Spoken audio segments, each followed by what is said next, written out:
বন্ধুরা তোমরা কেমন আছো? আশা করি ভালো আছে। মিলিয়ে পরিবারের সবাইকে স্বাগতম জানাই।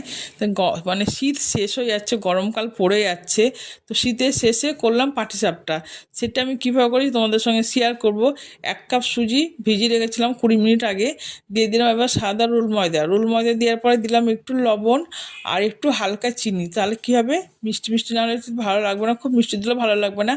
আর এই পাটিসাপটা গোলাটা পুরো দুধ দিয়ে গুলবো, একটু জল দেবো না। দেখতে পাচ্ছ গোলাটা হয়ে গেল, আর একটু ঘন হয়েছে। এবার একটু পাতলা করব, দুধ দিলাম আর একটু দুধ দিয়ে এবার পাতলা হয়ে গেল। দিয়ে 10 মিনিট আমি ঢেকে রাখবো। ঢাকার পরে আমি ঢাকনাটা খুলে নিলাম। দেখতে পাচ্ছ গোলাটা এত সুন্দর হয়েছে। আর এটা ঘি দিয়ে ভাজবো, পাটিসাপটাটা পুরো ঘি দিয়ে ভাজবো। আর এটা হচ্ছে দুধের ক্ষীর দিয়ে পাটিসাপটা ভেতরে দিব।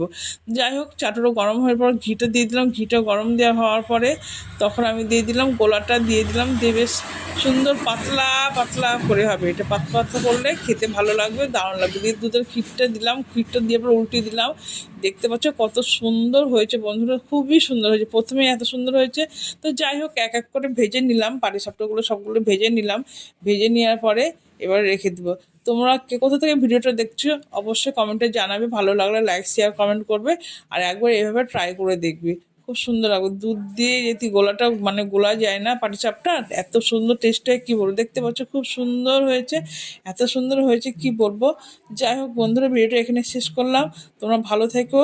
আর বলো টাটা বন্ধুরা।